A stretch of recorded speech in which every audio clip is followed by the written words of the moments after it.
Fait que discussion cette semaine autour d'un sujet, Oui, comparativement à des discussions avec... En fait, on a parlé à plein d'entraîneurs, exact. mais on leur a demandé leur point de vue sur un sujet particulier, c'est-à-dire le both ways, les joueurs qui sont appelés à jouer à 2 positions dans la même équipe. Exactement. On a parlé... Est-ce qu'on dit tous les entraîneurs à qui on a parlé? Ou ils vont le voir? Non, c'est ça, ils vont le voir. On a parlé à plusieurs entraîneurs collégiaux, on a parlé à quelques entraîneurs universitaires. Mhm. On leur demande, justement, comme tu l'as mentionné, leur opinion sur les joueurs qui jouent both ways. Il y en a beaucoup d'entre eux qui ont divisé ça par niveau de jeu, tu sais, que ce soit universitaire, collégial ou scolaire. Tu sais, vous remarquerez qu'il y a une tendance, tu sais, les coachs qui ont répondu ont pas mal tous la tendance à répondre quelque chose qui la même réponse là un peu là, tu sais, c'est qu'à un jeune âge peut-être que ça peut être bénéfique de jouer plusieurs positions, tu sais. On a aussi parlé du multisport dans ça, tu sais, parce que c'est ça, des fois on investit beaucoup de temps dans le football. C'est la réalité, puis on s'est rendu compte qu'avec ce sujet-là, comme les autres sujets qui vont être discutés dans d'autres épisodes très bientôt, ça englobe plusieurs sous-questions. C'est toute la gestion de ce... C'est pas juste de savoir si on est pour ou on est contre, c'est pour ça qu'on leur a demandé leur point de vue. C'est pas tout blanc, c'est pas tout noir, il y a beaucoup de nuances. Il y a beaucoup de contexte aussi, selon le nombre de joueurs dans une équipe, selon le développement à court, long terme qu'on veut avoir avec ces joueurs-là. Fait que c'est ça, tu disais il y a une tendance, mais il y a plusieurs nuances que les coachs y amènent. Absolument. Ce qui était très intéressant, puis c'était vraiment le fun d'avoir leur point de vue sur ce sujet-là. Exact. Donc, nous, notre but avec ces épisodes sujets-là, entre guillemets, c'est de, comme tu l'as mentionné, de lancer la discussion puis de faire réfléchir les gens. Ça nous a fait réfléchir, nous, en tout cas, toi et moi, là, tu sais. On espère que ça peut vous faire réfléchir aussi, vous autres, ceux qui écoutez, sur ce que vous faites déjà, sur ce que vous faites pas, ce que vous pourriez faire, ce que vous pourriez ne pas faire aussi, I guess. Donc c'est ça, humblement, on essaye de partager des perspectives différentes parce que, tu sais, des fois, on reste tellement dans nos affaires, on reste tellement entre nous, je parle équipe par équipe, que des fois, on perd un peu de vue qu'est-ce qui peut se faire ailleurs, carrément, tu sais. Puis c'était le fun aussi, je sais pas si on a parlé pour ce sujet-là, mais il y avait même aussi le contexte de les réalités de différentes régions aussi, là. Tu sais, on se le cachera pas, là, les deux, on est à Montréal, on connaît ce contexte-là, mais c'était le fun aussi de voir qu'il y a d'autres organisations, d'autres coachs qui deal au day-to-day avec des contextes, des situations différentes. Ouais. Absolument. Puis là, je le dis, puis là, tu vas faire ton... j'allais dire tes plugs, là, mais on va rappeler à nos auditeurs mon homme de radio, la bienséance quand on écoute des podcasts, c'est-à-dire de s'abonner et tout, mais plus que jamais... Mets dans les commentaires ce que toi tu penses, comment ça marche avec ton équipe pour alimenter les discussions. Donne-nous ton point de vue sur les interventions des coachs qui ont donné leur point de vue dans cet épisode-là. Le but est de discuter et de mettre à profit la plateforme qu'on est en train de développer pour tous les coachs et les joueurs au Québec. Est-ce que c'est là que je fais la plug, là? C'est là que tu fais la plug. Je fais l'homme de la radio, la là? plug, ouais. Fait que... Ok, c'est bon. Je vais commencer par commencer. Si tu aimes ce que tu écoutes, on t'invite à t'abonner à notre page sur YouTube, Apple Music, Google Balado. J'essaie de faire l'affaire NPR, Tiny. Okay. Apple Music, Google Balado, Spotify. Le lien pour trouver ces plateformes-là se trouve dans la description ci-dessous. Si tu peux nous supporter un peu plus, nous avons un Patreon sur lequel nous avons 2 forfaits auxquels tu peux t'abonner. Un à $1 et un à $2. Chacun de ces forfaits-là nous permet d'avancer dans nos projets. Ok, j'arrête parce que là, je suis plus à l'aise. Mais Pierre l'a déjà mentionné. Laisse-nous savoir ce que tu penses des autres épisodes. Laisse-nous savoir ce que tu penses de cet épisode-ci, de sujet. Abonne-toi à nos pages. Ça nous aide beaucoup. Share aussi nos affaires, pour de vrai. Si tu veux bien, si tu le veux bien, si tu trouves qu'il y a des épisodes qui sont plus intéressants que d'autres, share nos affaires aussi, ça peut nous aider. Et puis sinon c'est ça, les amis, on est là. Bon épisode, I guess. Ouais, bonne Bonne écoute autour, Joueur both ways. autour des joueurs both ways, du sujet des joueurs both ways. C'est complètement parti.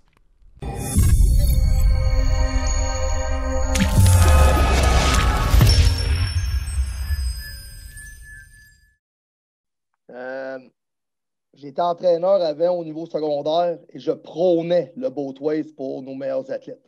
Donc, en sachant très bien que souvent, mon kid, on était au bas de la pyramide. Donc, les bons athlètes qu'on avait chez nous, c'était souvent les bons athlètes qui étaient nos meilleurs athlètes au basket, qui étaient nos meilleurs athlètes dans d'autres sports. Donc, on était comme une pépinière un peu de développement au niveau athlétique au petit séminaire de Québec. Donc, mes meilleurs athlètes, on les formait, puis c'est de même qu'on donnait d'entrée de jeu aux parents. On prenait un nombre limite de joueurs. On prenait 25 joueurs en Benjamin, où est-ce qu'ils jouaient à plusieurs positions. On leur expliquait que nous, notre but, c'était de bien développer le jeune en Benjamin. En cadet, on trouvait que c'était on trouve que le gap qui était le plus élevé était vraiment au niveau cadet. Donc, puis c'est là que un peu là, que les kids, il y a des bras qui grandissent, mais le corps reste petit, etc. Ou le petit gars devient vraiment grand, ou le gars qui est rentré vraiment grand, il stagne. Ouais. Donc, on se réajustait au niveau cadet. Puis rendu juvénile, c'est là qu'on mettait. Il y a des gars qui jouaient à une position, mais on augmentait le nombre. Donc, on passait de 45, on était 40 au niveau cadet. Puis au niveau juvénile, on était 45. Donc, on était en petit nombre. Sauf que j'avais des gars, mes meilleurs athlètes jouaient des deux côtés du terrain. Fait que pendant 5 ans, on était, pour plusieurs équipes collégiales, on était nos meilleurs athlètes. Tout le monde les voulait. Puis ça a donné le premier bol d'or à Garneau parce qu'à ce moment-là, sur le terrain, il y avait 7 de mes gars de première année quand ils ont remporté leur premier bol d'or. Ça, c'est quelque chose qu'on est très fiers parce que c'était la philosophie de départ avec eux il y a 5 ans. Fait que je crois beaucoup au both ways au niveau du secondaire, mais je pense qu'il faut que tu aies une structure qui fait en sorte que tu es capable de prôner ça, puis des coachs qui comprennent. Fait que même si tu ne gagnes pas Benjamin, le but, c'est de l'emmener à plus haut niveau. Fait que quand tu prônes ça, puis on a quand même gagné, c'est comme je l'avais déjà dit la dernière fois, on a quand même gagné 2 championnats en 5 ans. Donc, on va y arriver pareil, mais on était vraiment legit avec cette philosophie-là. Puis nos meilleurs athlètes jouaient les deux côtés du terrain. Qu'est-ce que tu dirais, par exemple, si je me fais l'avocat du diable, à quelqu'un qui dirait que ça se donne un trop gros volume à ces athlètes-là? Ben, c'est au contraire, parce qu'à cet âge-là, ils sont capables d'en prendre du volume. Donc, nous autres, on prônait l'entraînement physique. Donc, on mettait beaucoup l'emphase sur l'entraînement physique, le cardiovasculaire. Oui, on montrait certaines techniques, mais au niveau technique foot, on était beaucoup plus basique parce qu'on avait beaucoup de gars qui jouaient les deux côtés du terrain, mais on était beaucoup plus physique. On était beaucoup plus athlétique. Donc, on récupérait ce côté-là de l'autre côté. Puis avec le monde qu'on avait, on avait un budget pour les coachs, puis vous le savez, des fois au high school, ou même encore au collégial, c'est pas toujours la donne. Fait qu'il faut que tu te multiplies. Fait qu'à ce moment-là, on avait mis quelque chose de base au niveau Benjamin, cadet, juvénile. C'est les mêmes entraîneurs qui étaient partout avec différentes tâches. Mais l'entraînement physique était le même pour de 1 jusqu'à 5. Fait qu'ils comprenaient le créneau à ce moment-là, vers où qu'on s'en allait. Fait que non, la charge était. Mais comme je dis souvent, c'est que souvent, quand on envoie un jouer les deux côtés de la balle, et souvent, il n'est peut-être pas à la force physique pour le faire ou la forme physique pour le faire. Je trouve que c'est une chose que présentement, je ne jouais pas assez au niveau secondaire. Peut-être parce que j'ai prôné ça pendant 5 ans, là. Mais je t'en conteste, puis c'est pour ça que je suis avec vous autres aujourd'hui. C'est que je crois beaucoup à ça. Malgré que maintenant, je suis rendu au niveau collégial. Collégial, avec les entraînements qu'on a à l'année longue maintenant, le niveau physique, tes meilleurs athlètes, ça marche, ils vont être ciblés dans des parties, puis c'est le niveau physique. C'est qu'avec la durée, puis tes meilleurs athlètes vont jouer souvent avec Équipe Québec, fait qu'ils vont être surtaxés sur la longue période, qui fait en sorte que l'aspect physique n'est pas prêt physiquement à prendre cette charge-là. Pourtant, on pourrait prôner ça, mais justement, sur d'autres sujets qu'on a touchés tantôt, c'est que je pense qu'à ce moment-là, assurément que s'il y avait qu'il n'y avait pas autre chose, assurément, même en Division 1 présentement, je prônerais encore ce détail-là, puis je suis capable de le faire. Donc, souvent, j'amène un gars chez nous la première année, un athlète qu'on met du côté de l'attaque parce que c'est là qu'il veut aller, puis par la suite, il s'en vient en défense. Ou qu'il part en défense, qu'on transfère au niveau de l'attaque. Fait que sans faire le both ways, à ce moment-là, quand je décris le jeune, ben à ce moment-là, lui a pas mal plus de choses pour universitaires qui attirent les entraîneurs. Puis ça, on le marque dans les descriptions du jeune, qui a joué à cette position-là, puis qui s'en va là. Puis là, plusieurs de ce temps-ci, la grosse mode, c'est les États-Unis. Fait que quand ils font des tapes, ben, ça leur aide à ce moment-là d'être capable d'avoir des gars versatiles, puis c'est qu'est-ce qu'ils recherchent. Donc, si on veut traverser plus de gars de l'extérieur, même si je ne prône pas ça, je trouve qu'on a des bons programmes ici, mais à l'inverse, moi, je travaille pour les kids, c'est qu'est-ce qu'ils veulent. Ben, je pense que la meilleure des chances de les aider, quand tu regardes au high school, les gars qui sont 5 stars, c'est des gars qui jouent les deux côtés de la balle. Donc, pourquoi que nous autres, on arrête de faire ça? Malheureusement, c'est à cause qu'au niveau physique, l'âge d'un gars qui rentre à 17 ans versus la maturité physique d'un gars de 20 ans, il faut que tu y penses à ça parce que ne faut pas que tu limites le jeune et tu ne veux pas aller le chercher. Le gars, il a encore un beau potentiel pour jouer universitaire. Donc, on a juste 3 ans. Sur une échelle de 5 ans, ce serait plus évident. Mais moi, je pense que si on a plus de philosophie de cette manière-là, je pense qu'on serait capable de le faire davantage. Je pense que ce serait un avantage pour nous autres. Est-ce que d'une certaine manière, tu dis que si tu n'avais pas eu tes athlètes sur 5 ans au secondaire, tu n'aurais peut-être pas prôné autant le both ways? Est-ce que c'est ce qu'il faut un peu comprendre? Ben oui, parce que regarde, la réponse, c'est qu'on y a pensé d'emmener ça au niveau collégial, mais en 3 ans, c'est que le gap physique, je veux dire, il y a un gap, vous le savez, on rentre, on est à 160, puis même si on ne fait pas grand-chose au niveau collégial, on tombe à 180 après 3 ans. Fait que, c'est quand on leur met un peu la méthode physique, ben, les gars prennent beaucoup de poids, surtout sur les lignes, ou même les secondaires qui sont beaucoup plus puissants, nos porteurs de ballon qui sont puissants. Puis là, ça, ben, on en a parlé aussi, ben, les receveurs et les demi-défensifs, il n'y a pas grand monde dans notre ligue qui est à petit gabarit. Puis quand ils sont à petit gabarit, parce qu'ils ont vraiment un moteur. Puis athlétiquement, ils sont vraiment à une coche supérieure, mais il faut les protéger, ces gars-là, parce qu'à 5 pieds 9, s'ils mangent 25 potes par game, ben, ils vont être vraiment bons pendant 2-3 games. Après ça, on va le perdre pour la saison. Il faut calculer les impacts de ces gars-là aussi là, au niveau physique. C'est une question de physique là, uniquement. Si, mettons, si tu avais à donner des conseils à des entraîneurs, peut-être au niveau secondaire, parce que c'est là que tu l'as expérimenté, que ce soit au niveau de la charge des pratiques ou la gestion de ces joueurs-là, dans les pratiques, dans les matchs, de leur implication, ce serait quoi, mettons, des trucs que tu pourrais donner à des entraîneurs qui voudraient s'en aller vers ça? Ben, ceux qui savent, ça dépend. Pour t'expliquer, c'est que nous autres, on pratiquait ces plaines d'Abraham, qui étaient à environ 3 km. Là, c'est vrai, on était à 3 km. Quand même stylé, par exemple. Et voilà. Pour ça, ben, on s'en allait à la course sur le terrain. On faisait un 3 km. On faisait un cardiovasculaire à la fin de la pratique pour revenir en courant avec les gars. On le faisait avec les gars. Là, maintenant, 42 ans, je ne le ferais plus, je te confirme. Je paierais quelqu'un qui courait avec eux autres. C'est ça. mais c'est ça. Mais à l'inverse, c'est, comme je te dis, c'est de croire à ça. Puis, comme je te dis, 25, on prenait 25 gars. Mais il fallait voir là-dedans le meilleur complément qu'on pouvait avoir. Ta base, la garder. Fait que les kids, s'ils jouent, ben à ce moment-là, puis qu'ils savent. Il faut que tu sois honnête avec les parents puis les jeunes.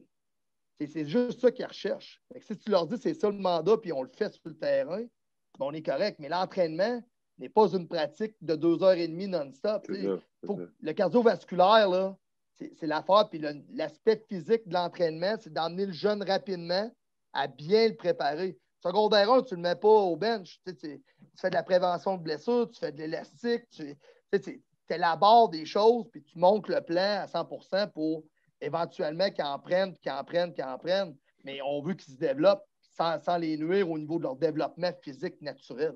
Fait que le truc là-dedans, c'est pas de bypasser, puis c'est vraiment de suivre la courbe, mais en suivant la courbe, de bien expliquer, puis d'ajuster au niveau de l'entraînement, puis des ressources que tu peux avoir. Tu veux faire du both ways, ça marche, Mais au bout de la ligne, c'est que tu n'as pas de terrain, tu n'as pas de coach, tu n'as pas. Tout est relié, mais tout se fait parce qu'à ce moment-là, nous autres, on était vraiment, vraiment. On avait 6 entraîneurs qui étaient tout le temps là, que je le savais, mais donc 4 qui s'occupaient des 3 niveaux. Mais tout était mis dans la préparation physique. On avait mis le gros du budget était dans la préparation physique, puis le gars avait un plan. Ben, le gars, c'est mon frère, là. On avait un plan. On l'avait expérimenté avec le primaire avant. On partait des gars du primaire, puis on les montait par la suite jusqu'au secondaire sur un plan de 8 ans. Mais on savait qu'il fonctionnait le plan, puis si on voyait qu'il y avait des choses qui changeaient, ça nous permettait de réajuster, mais la gang, elle savait vers où qu'on voulait s'en aller. Fait que le gros du budget était vraiment dans la préparation physique, puis on trouvait qu'à ce moment-là, que les kids qui arrêtaient, ben, ça leur montait une hygiène et une éthique de travail. Fait que même le jeune qui est moins talentueux va se retrouver là-dedans, puis ça forme vraiment une chimie d'équipe. Nous autres, on croyait à l'éthique versus, oui, le prime time, on l'aimait, mais on aimait aussi le petit gars qui embarquait et qui adhérait à ça, à 100%. Fait que tout le monde retrouvait son juste milieu, mais comme tu peux dire, c'est de mettre les sous à bonne place, puis c'est là qu'on les a mis. OK, je comprends. Si je résume, là, c'est d'avoir un plan, c'est que ça fasse partie intégrante de ta philosophie de programme. Là. Ça ne s'improvise pas avec un joueur une année parce que tu as un athlète cette année-là, puis lui, parce qu'il va tomber. C'est ça, il faut que ça. Ouais, je comprends. Cool. C'est sûr qu'il y a des années qu'on était plus chanceux. Quand je te disais mes 7 athlètes qui avaient été à Garneau, ça marche. Ben, à ce moment-là, je ne te le cacherai pas, c'est une année incroyable. Mm-hmm. Mais l'année subséquente, la catégorie avant, on avait encore des super bons athlètes, mais on en avait un peu moins. Ce qui veut dire que au niveau résultat, n'était pas le même. Mais le fait, c'est qu'on a sorti quand même 7 de cette promotion-là qui ont monté des 1 pareil. Fait que, le but, c'est de savoir puis dans quoi tu joues. Gagner en juvénile Division 1 avec un club de 45, tu sais que ça va peut-être arriver que tu vas être dans le championship game une fois aux 5 ans quand tu as la bonne gang. Puis là, il faut que tout tombe. Mais il faut que tu sois conscient de ça. Mais le but, c'est de savoir où est-ce que tu te retrouves dans la pyramide. Puis à ce moment-là, l'affaire la plus fière, c'est qu'on mettait beaucoup de gars au niveau collégial qui étaient prêts à jouer dès la journée numéro 1. Puis ça, c'est ça notre but, nous autres, en tant que programme. C'est sûr que quand tu rentres, tu veux gagner, là. Oui, mais au bout de la ligne, avec 2-3 respires, c'est pourquoi tu coaches. Ben, j'étais avec une gang de coachs que je coach encore avec moi. Ça fait 17 ans. Là. Malade. Ben, moi, j'ai pas de problème avec ça. Je vois difficilement comment ça peut se faire collégial. Puis là, je dis ça, puis t'avais des gars comme des superstars qui le faisaient NCAA. Fait que là, pourquoi que nous, on le ferait pas? Moi, j'ai pas de trouble avec ça. Mais on dirait qu'on en voit moins. Je me trompe-tu? Ou... Moi aussi, je trouve aussi. Un petit peu moins. Mais, tu sais, moi, je me rappelle, je coachais le mini OGA à l'époque quand j'étais joueur. Puis là, tu sais, les gars, ils disaient, là, faites jouer tout le monde, nanana, tu sais, jouer le monde partout. Puis là, tu sais, moi, je leur disais tant aux jeunes, aimez-vous ça gagner? Fait que là, ils disaient, ouais. Aimez-vous ça perdre? Non! Bon, ben, parfait, on va faire jouer. Bon. Non, mais tu sais, à un moment donné, je pense qu'il y a un juste milieu. Tu sais, pas trop, mais pas au détriment d'un gars qui pourrait avoir un impact. Pas au détriment de surtaxer un jeune. Mais, tu sais, je pense que ça peut être bon. Là, tu sais, au secondaire, assurément. Là, tu sais, sauf que, tu sais, quand un joueur de ligne reste toute la game sur le terrain, je l'ai fait, tu sais, fait que... tu sais, à quel point il est efficace, là, tu sais, pas vraiment. Fait que, ouais, non, c'est ça. mais souvent, ce qui est plate, c'est que c'est fait parce qu'il n'y a pas de monde. Ouais. Là, ça, j'aime moins ça, tu sais. Parce que là, tu sais, si tu fais jouer un gars de temps en temps à l'offense parce que c'est un super athlète, tu sais, pour des jeux dynamiques, explosifs, tu sais, OK, mais quand tu fais jouer un gars parce qu'il n'y en a pas d'autres, tu sais, tu surtaxes un peu les jeunes, là, tu sais. Mais en même temps, tu sais, ben honnêtement, la société est tellement rendue soft que, tu sais, je serais contre dire que je serais contre dire que c'est pas correct, là, tu sais, fait que... Ben, je vois pas de problématique. Là. Autant que le jeune ne se blesse pas, puis tout, moi,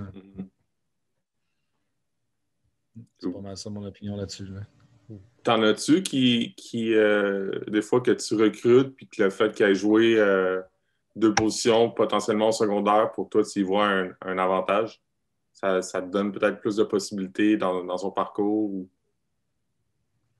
Ben, tu sais, déjà là, tu vois une versatilité, tu sais, puis tu vois l'athlète, tu sais, je sais pas, tu sais, tu prends un backer qui est capable de jouer running back, qui retourne des punts, tu sais tout de suite, un gars super athlétique, là, tu sais. Fait que, tu sais, moi, je trouve ça cool, mais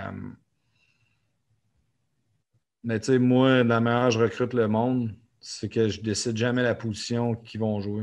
C'est eux qui la décident. Okay. Fait que ces gars-là, là, comme tu dis, je vais toujours leur dire, regarde, moi, je te veux où ce que toi tu veux être, puis je veux dire, je reconnais que tu es un bon joueur, puis si tu veux être là, c'est là. T'sais. Fait que je pense pas que c'est une décision qui devrait être imposée. Surtout pas d'un coach qui ne connaît pas tant que ça. Là, Fait que moi, ces gars-là, je leur demande de choisir. Là. Évidemment, je veux pas qu'ils jouent Beautoise, que je joue pas les deux, là, mais. Je sais même pas si j'ai déjà fait, honnêtement, là, puis j'essaie d'y penser. J'ai déjà fait jouer des gars Beautoise? Ben oui, là, j'ai déjà fait. Non, j'ai déjà fait. Je mettais Sébastien Lévesque comme defensive end. Ça marchait bien. Ouais. Ben, honnêtement, j'ai rien contre parce que, moi, ce que je vends là, présentement, c'est la compétition. C'est-à-dire, même si, encore une fois, c'est pas nécessairement l'équipe qui gagne, mais on veut être l'équipe qui gagne. On veut qu'il y ait une saine compétition interne. Puis nos meilleurs joueurs, on a le devoir de les mettre sur le terrain. Fait que ça, c'est un élément important. S'il manque de compétition interne, on essaie d'en créer en ayant des joueurs qui potentiellement peuvent jouer des deux côtés du ballon. Pour un. Puis deux, on a aussi le devoir de les aider à faire leur promotion en ce qui concerne ceux qui veulent jouer ensuite aussi. Puis évidemment, on est toujours mieux vu en plus si on a plus de succès sur le terrain. Fait que c'est tout ça qu'il faut trouver un équilibre. Puis ceux qui n'ont pas tout ce qu'il faut pour nous aider, ben, on est à les développer. Puis on espère qu'à un moment donné, ils ne sont pas remplacés par un joueur qui joue both ways, mais qui sont des joueurs qui ont un impact. Mais il reste qu'on a un devoir. Là, pareil, moi, mon employeur, j'espère qu'on traite bien les joueurs, qu'on les aide dans leur développement, mais ils veulent que leur équipe gagne aussi. Fait que ça, on essaie de trouver des façons de le faire. Fait que ça fait partie de tout ça. Mais rendu où on est, on ne prétend pas faire de la participation. On prétend vouloir être une équipe qui gagne des championnats puis vouloir compétitionner. Fait que quand tu viens chez nous, tu pourrais choisir la meilleure équipe. Tu sais qu'à l'interne, il va y avoir de la compétition. Puis on est correct. On n'est peut-être pas la meilleure équipe présentement, mais on a peut-être des joueurs au poste que tu occupes qui sont vraiment talentueux, par exemple. Fait que là, il va falloir trouver du temps de jeu ailleurs, peut-être. Fait que des fois, c'est une opportunité pour quelqu'un qui n'en aurait pas. Ou c'est un de nos meilleurs joueurs qui joue beaucoup plus. Ça prive quelqu'un d'autre d'une opportunité peut-être. Ouais, c'est ça. Mais ça, c'est le milieu compétitif. Puis il faut les exposer à ça. C'est mon point de vue à notre niveau. Je coacherais des tout jeunes qu'on initie au football, ben là, OK, gagner à tout prix, c'est une autre affaire. On ne paye même pas, qu'on ne paye pas pour gagner. Fait que c'est-tu, moi, c'est plus prestigieux pour moi parce qu'on gagne, ou bien j'ai l'ensemble des jeunes qui ont du plaisir à faire du foot. Et quand je regarde les jeunes, moi, je dis, il faut que tous ces jeunes-là continuent à jouer pour qu'un jour, ils finissent par jouer collégial, puis après universitaire. Et honnêtement, c'est encore une fois égoïste de ma part, mais il faut qu'ils jouent. S'ils ne jouent pas, ben, il y en a plusieurs qui choisissent de faire autre chose. Parce qu'aujourd'hui, là, c'est évidemment le maintenant, tout de suite, avoir une réponse, puis avoir une satisfaction personnelle. Puis tu ne te développes pas sans participer quand même non plus. Puis il y en a qui se développent plus tardivement. Je pense que je l'ai mentionné déjà. J'ai coaché un gars qui n'avait jamais joué au football avant, au foot universitaire. C'était sa première année. Il était All-Canadian puis il a joué professionnel. Fait que, donner une opportunité, moi je crois à ça tout le temps pareil. Fait que c'est d'être patient, recommencer en neuf à chaque fois, clean slate, comme on dit, d'une année à l'autre, tu travailles avec certains des mêmes joueurs parce qu'il a changé le joueur. Fait être prêt à voir ça. Fait que les tout jeunes, les faire contribuer le plus possible, essayer de leur trouver un rôle, mais après, c'est l'élitisme, l'entonnoir se resserre quand même, tant académique que sur le plan sportif, ben, moi, c'est là où je suis quand même. Mais une chance qu'il y ait un programme comme le nôtre, parce qu'on offre des opportunités à des joueurs qui n'en auraient jamais eu, peut-être. Certains d'entre eux ont des très belles carrières après. Mais ils ont arrêté de les oublier. Fait qu'il y a des besoins pour des programmes comme le nôtre, ça c'est sûr aussi. Sauf que même à l'intérieur du nôtre, c'est pas tout le monde qui joue continuellement. Puis ça fait partie de l'apprentissage. Puis c'est une bonne chose de faire face à des obstacles quand même, puis de l'adversité. Il n'y a rien de mauvais là-dedans si tu traites bien les gens, évidemment. Là. Si tout d'un coup ils deviennent moins importants parce que ce pas les joueurs qui jouent, quand ils vont en avoir besoin, ils ne seront pas prêts. Puis ils ne joueront pas non plus, dans le sens où ils ne seront peut-être pas prêts à se dédier ou dévouer à la tâche de la même façon. Ouais. J'espère que ça répond à ta question. Ben, absolument. Non, c'est ça. C'est un débat, mais c'est des réflexions qu'on a au niveau secondaire, c'est des réflexions que vous avez au niveau cégep. C'est de trouver le juste milieu, comme tu l'as dit, entre le développement, l'adversité, puis laisser la chance aux joueurs, puis aussi la mission du programme. On l'a déjà vécu dans le sens que on sait qu'un tel autre joueur au secondaire potentiellement serait meilleur, mais c'est ça. À un moment donné, on a un devoir de développement aussi de ces jeunes-là, puis ce serait dommage qu'à cause qu'on priorise potentiellement une victoire, mais qu'on enlève la chance à un joueur qui finalement, il perd la flamme du foot. Là. Ben, ça, pour moi, c'est un élément important. Plus il y a de monde qui joue, mieux c'est. Puis évidemment, encore une fois, je le dis, plus qu'une fois que je le dis, là, c'est encore peut-être les gens peuvent percevoir ça de façon égoïste, mais je pense qu'on est tous en meilleure position s'il y a plus de jeunes gars qui jouent au foot.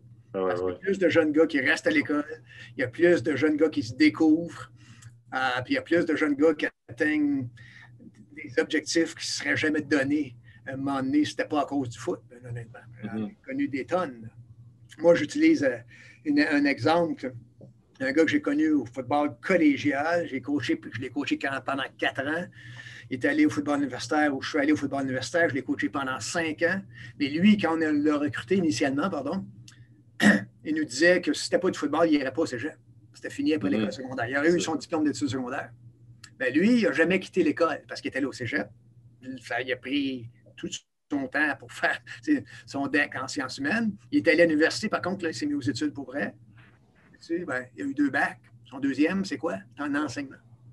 Il est dans une école, il était un coach de foot, puis il est enseignant. Il n'a jamais quitté l'école. Puis pourtant, lui, après l'école secondaire, il aurait quitté. Puis lui est devenu un exemple parfait pour un paquet de gars avec qui il y a eu des interactions à chaque année. Il dit « Hey, lâche pas, persévère, regarde-moi. » C'est ça. Puis il y en a d'autres, c'était dans le milieu des affaires, puis ainsi de suite. Et ça, pour moi, encore une fois, là, ce qui est valorisant là-dedans, même quand tu ne gagnes pas, c'est ces éléments-là, je pense. Pareil. Puis si vous avez ce genre d'impact-là avec bien du monde, pareil. On oublie trop souvent ça. Il faut qu'ils continuent à jouer, ça, c'est sûr. Puis oui, il y en a qui n'ont pas ce qu'il faut, mais il faut leur trouver un rôle à l'intérieur de ça pour rendre que ce qu'ils font est important pareil. Et oui, tu ne joues pas beaucoup, tu ne joueras peut-être pas beaucoup, mais tu es important pour notre équipe parce qu'à Notre-Dame, il n'y a pas rien que 24 à pratiquer, je suis certain. Parce que si c'était le cas, bien difficile d'avoir du succès à 24. Bien difficile sur une longue saison. Vous comprenez ce que je veux dire? Si tu commences la saison 24, là, ça va être bien difficile. D'accord? Je ne sais pas. Et ceux qui jouent moins, là, ils ont un rôle à jouer. Certains d'entre eux sont jeunes, nouveaux, puis ils se développent. D'autres sont peut-être moins talentueux, mais ils vous aident sur une base quotidienne, pareil.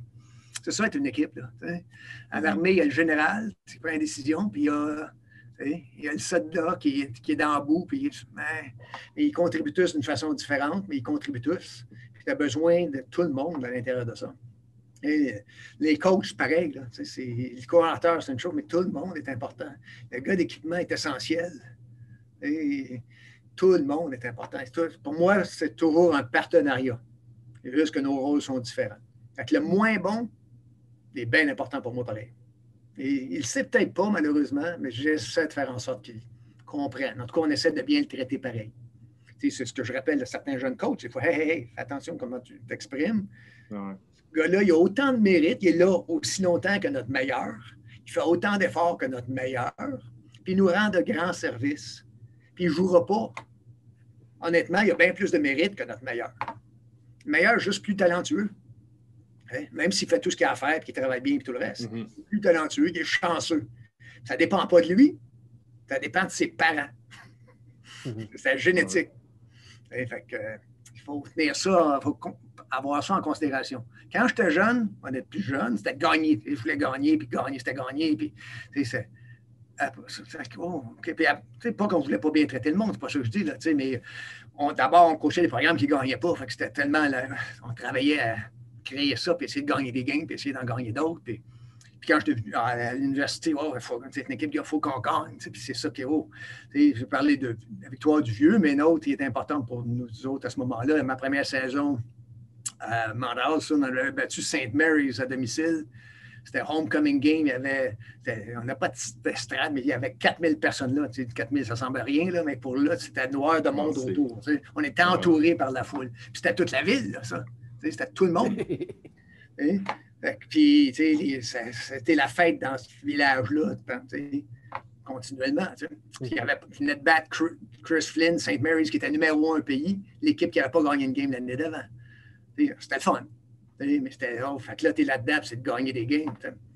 Puis tranquillement, tu dis, OK, mais qu'est-ce qui fait qu'on gagne, justement? Honnêtement, souvent, c'est quand toi, tu es là-dedans, mais que tu as un bon vestiaire, le vestiaire s'occupe de ces affaires-là, s'occupe du monde, justement, prend soin du monde. Puis, quand c'est ton rôle, il faut que tu t'assures que ça se fasse, justement. Puis si le vestiaire n'est pas pour le faire, il faut que tu t'assures que ça se fasse pareil, que tu le fasses toi-même, puis que tu imposes une culture qui fait ça aussi, justement. Puis ça ne marche pas tout le temps comme tu voudrais, parce qu'on est tous du monde. On dépend du monde. Moi, je dépends continuellement du monde qui est autour de moi. Moi, j'essaie d'aider, puis j'ai mes qualités et mes défauts. Mais c'est ça, c'est l'interaction entre tout ce monde-là. Quel est le rôle le plus important, le moins important? Et moi, je te disais tantôt, c'est pas ce que je sais, c'est ce que je ne sais pas qui est important. C'est tout le temps ça. C'est les joueurs qui gagnent. Puis quand ils font des erreurs, c'est un peu de ma faute. C'est de les impliquer le plus possible. Hein? C'est de les impliquer le plus possible. Tout à fait. Puis des fois, le sport, puis des fois, le sport, c'est cruel. C'est ça pareil. Là. Les meilleures équipes. Le sport, pour les entraîneurs, c'est cruel. Il y a une année, on regarde le sport, les professionnels, la Ligue nationale de hockey, les coachs sont en congédiés, et ainsi de suite. Hey, il y a une année, il est coach de l'année dans la Ligue. 2 ans plus tard, il perd sa job. Es-tu devenu mauvais coach? Pour moi, c'est éphémère. Cette affaire-là, coach de l'année, et ainsi de suite. On devrait tout. C'est les joueurs. C'est les joueurs. Puis quand le coach perd, honnêtement, je dis tout le temps, c'est la faute des entraîneurs, là, mais c'est le même coach qui gagnait. Qu'est-ce qui a changé? C'est le vestiaire. Il y a des années que tu as le bon vestiaire, des années. Puis les équipes sont capables de maintenir une culture solide. Bien, il y a une influence des entraîneurs et de la culture autour, mais le vestiaire. Et il y a une équipe qui gagne le championnat une année, puis l'année d'après, c'est pas la même équipe. Qu'est-ce qui est arrivé? C'est pas la même équipe, justement, c'est pas les mêmes joueurs. Le leadership a quitté. Ouais. Puis là, les autres qui étaient là, qui ont profité de tout ça, comment ça se passait avant, qui ont gagné, pensent que ça va se reproduire tout seul. Puis oublier que le rôle que d'autres ont joué, pas seulement comme joueurs, mais l'impact qu'ils avaient sur l'équipe potentiellement aussi, le leadership. Du vestiaire, c'est essentiel. Votre équipe, c'est le talent. Et quand tu es capable de te maintenir à haut niveau, année après année, c'est parce que c'est impliqué, puis chaque année, il y a des gens de qualité qui remplacent, c'est vrai. Mais quand tu as du fun, justement, tu as un bon vestiaire, tu as un bon groupe d'entraîneurs, tu as du succès. Quand tu en as moins, c'est souvent parce que ton vestiaire est comme ci, comme ça. Parce que comme coach, vous autres, vous devez parler la plupart du temps des joueurs qui vous causent des problèmes ou qui ne font pas ce que vous voulez qu'ils fassent. Ça occupe une grande, grande partie de nos temps. Les gars qui n'ont pas de problème, la réussite académique, on les mentionne de temps en temps, mais qu'est-ce qu'ils ont fait, nous autres, comme coach? On essaie de régler des problèmes. On travaille avec les cas de problèmes aussi. C'est toujours la correction, ce que les joueurs n'aiment pas aussi, il faut les coacher. Je dis pas qu'on les critique, on dit qu'on les corrige, mais les joueurs prennent ça comme de la critique. C'est tous ces éléments-là qui comprennent qu'on travaille ensemble. C'est pour ça que je veux que tu deviennes ton propre coach. Qu'est-ce que tu penses que tu devrais changer là, dans ton comportement sur le terrain et dans tes actions? Coach-toi toi-même. Là, quand je n'ai pas besoin de te le dire, on est en business. Alors, dans un monde idéal, je dirais contre. Je suis incapable de m'imaginer un scénario où, pour moi, le both ways, ce serait quoi que ce soit d'autre qu'un mal nécessaire. Maintenant, qu'on se le tienne pour dit, j'ai fait jouer des gars both ways. La plupart des coachs, j'imagine, qui ont coaché dans un contexte scolaire ou civil, qui vont écouter ça, vont avoir fait jouer des gars both ways. Je ne les condamne pas eux, je ne me condamne pas moi-même, mais c'est sûr que pour moi, ce ne sera jamais l'idéal. Il y en a pour qui, écoute, on veut gagner, puis ça veut dire qu'on prend nos meilleurs joueurs, puis on les fait jouer des deux côtés. Puis je respecte ceux qui croient ça. Je suis incapable de me rallier complètement à cette idée-là. D'abord, il y a un aspect, particulièrement dans le football civil, scolaire. Oui, on est tous des compétiteurs, oui, on veut tous gagner, mais il y a une partie où l'idée de la victoire à tout prix comme ça ne me rejoint pas complètement. C'est-à-dire que je suppose que c'est celui en moi qui a eu besoin de courir après des joueurs pour qu'ils s'inscrivent, pour les convaincre de s'essayer de jouer. Ces gars-là, il me semble, dans la mesure où ils sont des joueurs fonctionnels, potentiellement de les envoyer au banc pour que l'un des studs, entre guillemets, de l'équipe soit sur le terrain, ça semble être une bien mauvaise façon de récompenser l'engagement de ces kids-là. Donc, il y a ça d'un côté. C'est sûr qu'après ça, alors encore une fois, j'ai fait jouer des gars both ways. Mais pour moi, à la base, si j'ai un joueur fonctionnel à une position, dans la mesure du possible, je vais faire jouer le joueur fonctionnel avant de faire jouer le stud qui pourrait aussi jouer à sa position, si ça veut dire que ce gars-là joue both ways.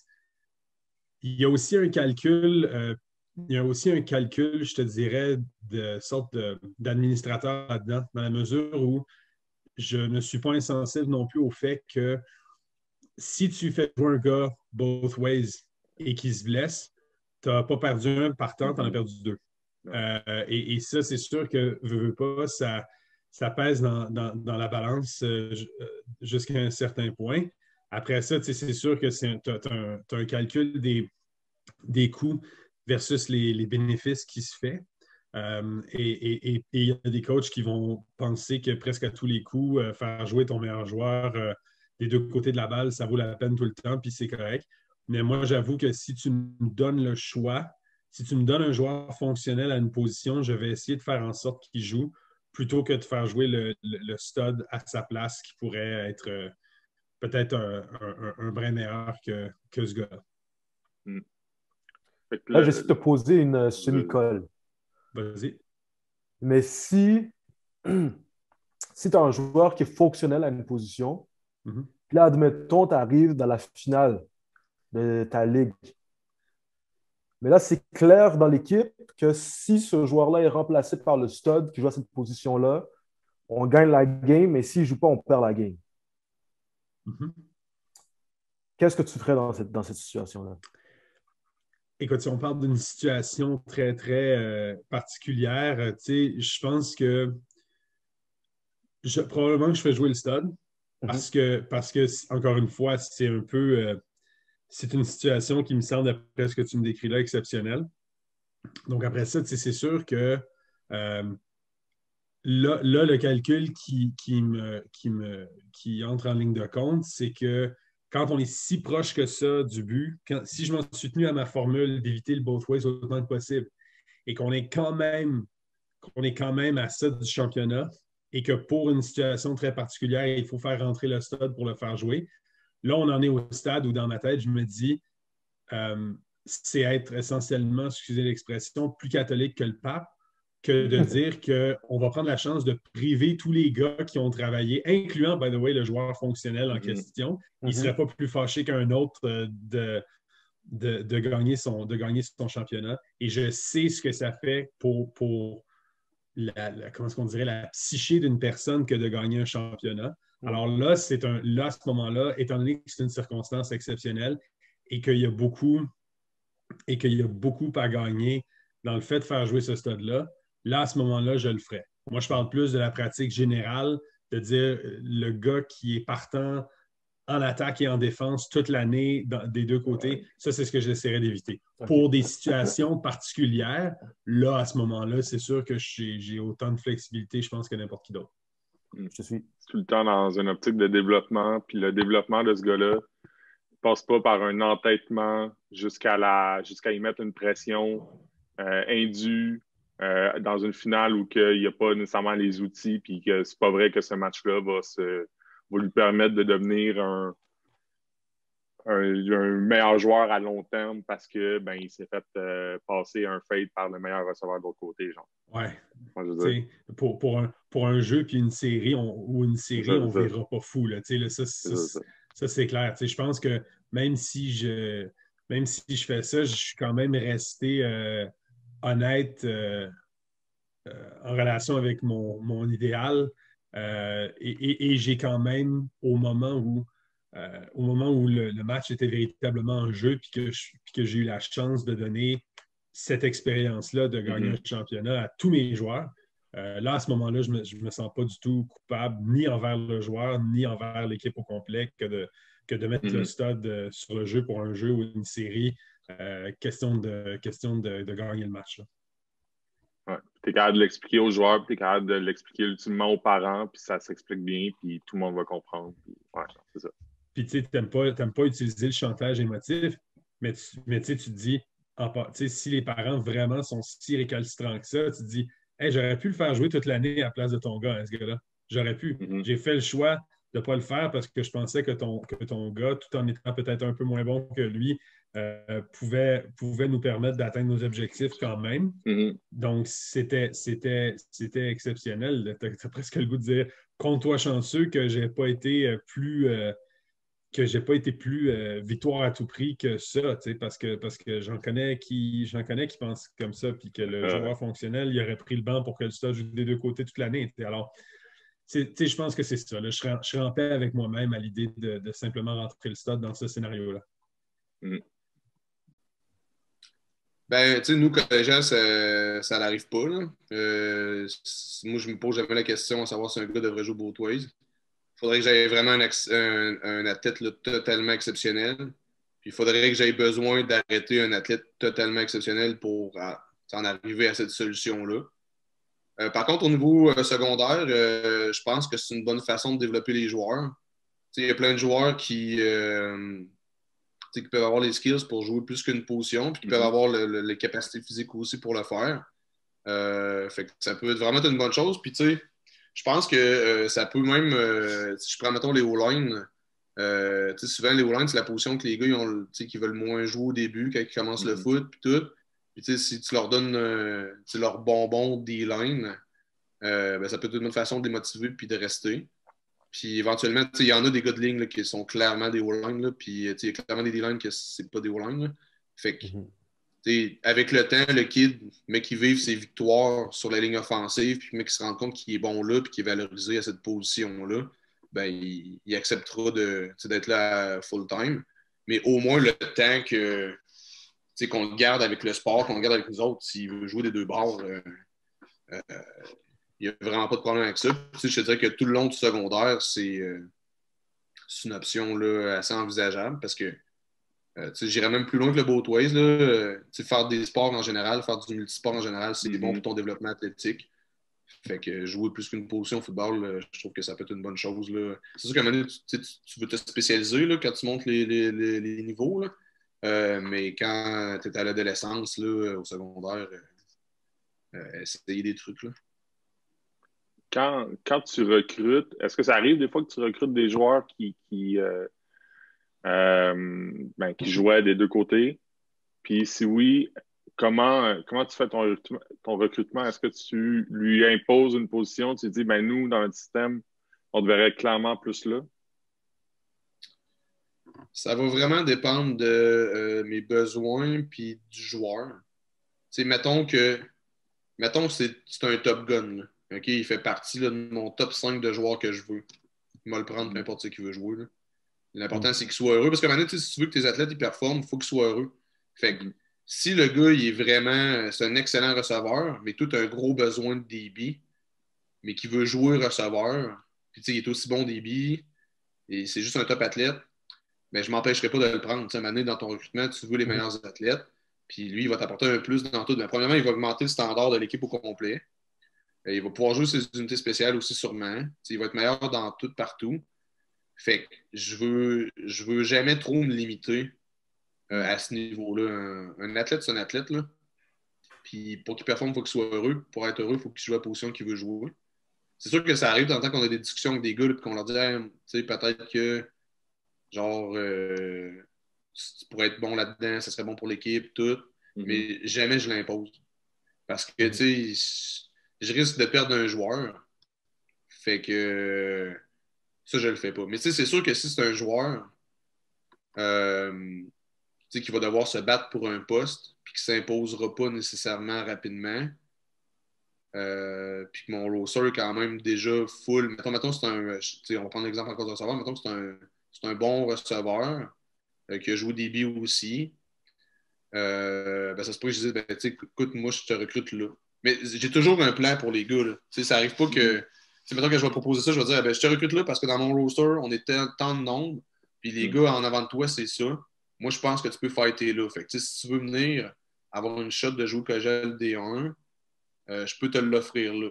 Mais il va falloir que tu te développes, il va falloir que tu compétitionnes puis que tu ailles chercher ton poste. Mais si tu viens à recevoir, par exemple, ben, tu n'auras pas de place. Fait que, je suis franc avec les gars. Là. C'est ça. Puis ça ne sert à rien là, de vendre du rêve. Là, ils vont finir par être déçus, ils vont être malheureux, ils vont partir. Fait que tu ne pourras même pas le développer, puis tu vas avoir perdu un jeune qui ne fera plus de sport. Là. Fait que, on essaie d'être le plus franc possible avec les gars. Là. Tu sais, le Boatway, je pense que moi, je l'ai vécu comme joueur. Puis la première fois, à l'époque, c'était au Gators Football School là, que tu étais obligé de choisir 2 positions. C'était comme la première fois que je touchais à ça de ma vie, si tu veux. Puis pour l'avoir vécu, je pense que ça peut être quelque chose de super cool pour les kids. Benjamin, cadet, juvénile, même plus jeune, là, de toucher un peu aux 2 côtés du ballon. Parce que pour moi, à cet âge-là, tu es encore en immersion. Là, tu commences à connaître le sport, puis tu vas peut-être être meilleur receveur que DB, mais ultimement, tu vas peut-être tomber en amour avec la position de DB, puis finalement, c'est là que tu vas graduer. Ça, c'est plus au niveau, mettons, scolaire là, que je vais dire. Juvénile, c'est certain que le bout Boatway, ça va peut-être être plus difficile parce que ça peut enlever du temps de jeu à certains, ou le classique là, que tu as un stud, puis que c'est lui qui fait tout, puis que c'est ton porteur de ballon, c'est ton Mike Backer partant, puis ça fait en sorte que c'est polarisant pour les autres, peut-être. Je pense qu'il y a un juste milieu à aller chercher plus que tu montes. Puis après ça, au niveau collégial, universitaire, je ne suis pas contre d'avoir des packages. Là, même NCA, là, Jabril Peppers l'avait, Tyron Matthews l'avait. Les gars qui sont talentueux, c'est correct d'avoir des packages. Mais le Boatway, je pense que c'est bien correct pour les plus jeunes, pour connaître le sport. Puis comprendre aussi qu'est-ce que l'autre côté, il va faire. Comprendre comment ça fonctionne une offensive, une défensive. Yes, je le vois comme ça. Est-ce que tu as déjà eu des joueurs qui sont arrivés au collégial qui avaient joué du Boatways, puis que toi, tu as vu un avantage parce que potentiellement, ils pouvaient t'aider à plus qu'une position? Il y avait de l'expérience. Tu as peut-être eu à faire un changement de position avec un joueur, puis ça a bien donné parce qu'il y avait déjà de l'expérience à cette position-là, parce qu'il avait déjà joué Boatways dans le passé. Oui, c'est arrivé. Puis souvent, ce que je dis aux gars, parce que des fois, c'est quand même à mon avis, c'est la plus grosse marche là, de passer secondaire 5 collégial au niveau du football parce que tu vas jouer contre des gars qui ont 4 ans plus vieux que toi, des fois, là, en général. Fait que ça fait en sorte que c'est déjà une bonne marche. Puis au niveau du système, c'est quand même assez important. Ce que je vais dire souvent à ces gars-là qui ont joué 2 positions, dans le recrutement, par exemple, c'est pas moi qui va t'obliger à jouer à une position. Quand je te recrute comme un athlète, un peu comme le même principe qu'ils font aux États-Unis au niveau des scholarships for athletes. Puis, je dis tout le temps, au premier meeting, tu iras t'asseoir dans la classe que tu veux. Fait que ce soit offensive ou défensive. Fait que, c'est vraiment le jeune qui, jusqu'à la dernière minute, jusqu'au premier meeting, exemple, quand on est en présentiel, au pire, ton dans la classe, exemple, je prends un gars qui pourrait jouer comme tackle ou comme defensive end, par exemple, on va le voir tomber, puis bon, parfait, il veut s'engager comme O-line. Puis on va vivre avec ce mood-là. C'est certain que je pense que c'est vraiment plus au niveau du livre de jeu pour les premières années qui peut être plus difficile d'accepter un both ways. Là. Mais pour revenir à ta question, oui, c'est déjà arrivé. Puis, tu sais, la balle est dans le camp du kid. Là, c'est tellement éphémère comme carrière. Là, de là à dire que je t'oblige à jouer une position puis que le kid n'est pas nécessairement à l'aise avec ça, je me sentirais mal, moi, comme intervenant, d'obliger un kid à jouer à une place qu'il ne veut peut-être pas nécessairement jouer. Là. Ouais. Cool. All right. C'est drôle parce que Vas-y. quand j'étais venu en présence à Prélude, j'avais parlé d'un gars qui s'appelle David Aubé à Valleyfield. Ouais. David, c'était un peu ça. David avait joué both ways au juvénile. Il est arrivé collégial à Valleyfield. C'est un super bon defensive tackle. Puis à sa 3e année, on avait un besoin urgent d'O-line. Fait qu'on a comme dit à Dave, comme hey, ça peut être une idée là, que tu finisses centre. Puis guess what? Il a fini sur l'All-Star Team comme centre aussi. Finalement, je pense à sa 4e année, il s'en retournait sur la D-line. Puis là, il est D-line à l'Université Laval. Mais tu sais, ça peut être comme ça des opportunités. Là. Des fois, tu as des rosters un peu plus thin, les blessures arrivent vite, c'est comme I need you. Comme let's go. Exact. Fait que David, là, justement, ça en avait été un, ça, qu'on avait joué un peu avec lui, là, yo-yo un petit peu. Yes. Mais vous l'aviez bien géré dans le sens qu'il n'avait pas fait les deux en même temps. Il y a aussi cet aspect-là de charge de travail dans une semaine, dans une pratique, aussi de pression, de savoir qu'est-ce qu'il faut que tu fasses, de jouer ces deux positions-là. Mais comme Sam l'expliquait, il avait fait le switch pas pour faire les deux en même temps. C'est ça? Exact. Ouais. C'est certain qu'il était sur mon package short yardage puis goal line. Là. C'était sûr. Classique. Mais non, c'est ça. Le volume, là, mettons, il y avait 2-3 jeux en priorité parce qu'on faisait des priorités offensives, défensives pour le scout, par exemple. Si on savait que c'était un gars qui pouvait nous donner un coup de main définitivement sur certaines situations. Fait que dans les priorités, exemple, sur 20 jeux, ben, il venait faire 2-3 jeux, puis après ça, on lui donnait off. Puis il se concentrait vraiment plus comme online. Là. Mais c'est de gérer ce volume-là, là, comme vous avez dit, là, c'est quand même assez important. Là. Yes. C'est une très bonne question. Quand j'ai pensé à ça, moi, j'ai joué both ways au cégep. Puis, quand je jouais midget à Saint-Bruno aussi, il y avait des temps qu'il en manquait des joueurs, il y avait des blessures. Puis, ils ont pris les gars qui étaient à l'aise à jouer les deux bords. Puis, tu sais quoi? C'est la raison pourquoi j'ai eu une bourse aux États-Unis. Moi, j'étais un joueur de ligne offensive à la base. Mais j'avais des clips que je jouais D-line aussi. Puis, j'ai eu ma bourse en jouant D-line. C'est quand même drôle que c'était pas mon position naturelle. Mais des fois, il y a des situations dans n'importe quelle équipe, surtout si tu regardes juvénile ou scolaire ou ligue civile, qu'il y a peut-être 30 joueurs. Puis des fois, les gros, il en manque. Donc, ils vont dire à un qui va subber des fois, jouer D-line, O-line, les deux bords. Donc, moi, je trouve qu'il n'y a pas de problème avec ça. C'est taxant sur un joueur, surtout à les plus hauts niveaux. Moi, je rappelle d'un match qu'on a joué à Trois-Rivières. C'était Vanier contre Trois-Rivières. Puis, dans le temps, il y avait Jean-Michel Paquette, Carl Gould. Carl Gould, c'était un fullback à la base, mais c'était un ancien O-line. Donc, un gars de 300 livres qui faisait des leads pour Jean-Michel.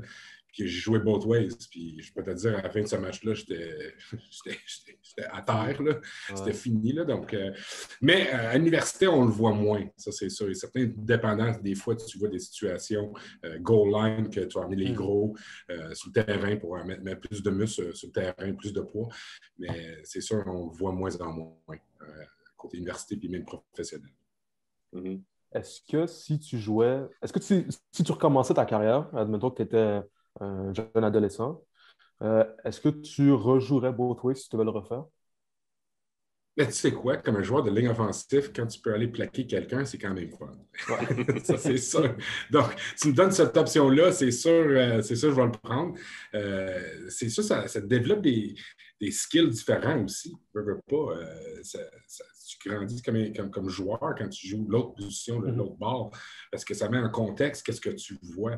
Puis je pense que ça m'a aidé énormément plus tard dans ma carrière pour comprendre c'était quoi un joueur de ligne défensive quand je bloquais un joueur de ligne défensive. Donc, c'est sûr, ça amène beaucoup de knowledge. Les playbooks aussi, le knowledge de foot, là, c'est sûr, ça ouvre les yeux aussi. Donc, moi, si tu me dis, Brad, je vais mettre les both ways pour un prochain match, je suis all-in. Ouais.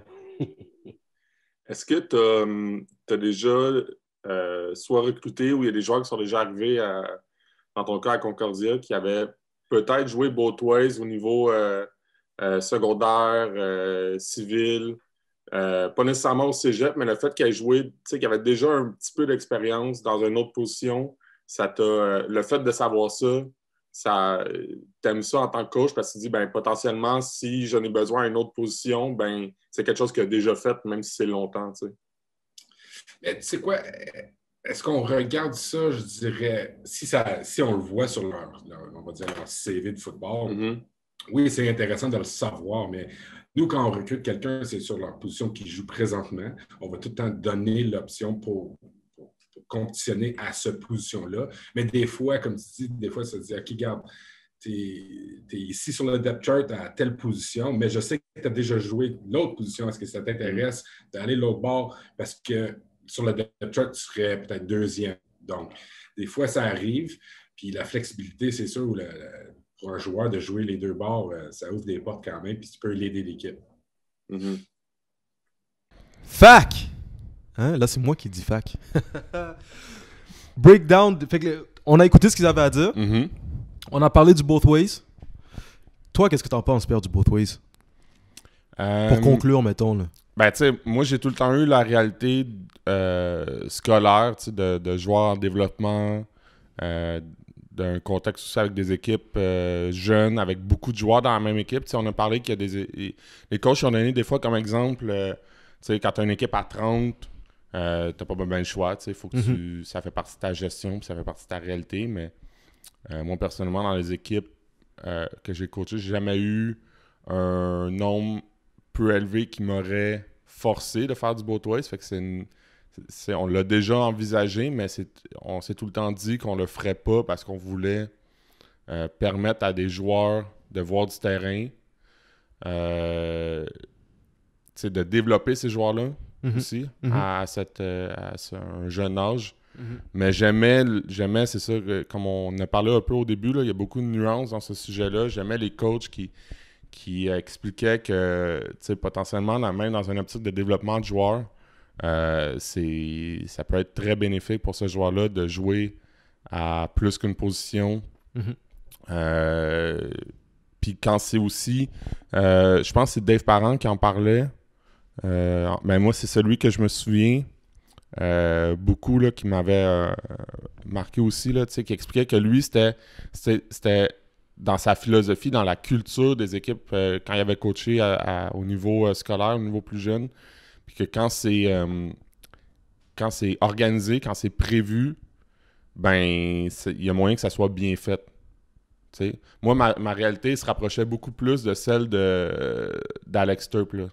Alex Turp, il expliquait que il essaie de ne pas en faire. Oui, des fois, avec des joueurs très, très bons, ça peut arriver dans des situations très précises. Puis c'est un peu ça que j'avais en tête aussi. Puis ça ne veut pas dire non plus que ce point de vue-là, il n'est pas bon. Au contraire, là, c'est une manière de voir les choses, surtout quand tu as des équipes avec beaucoup de joueurs.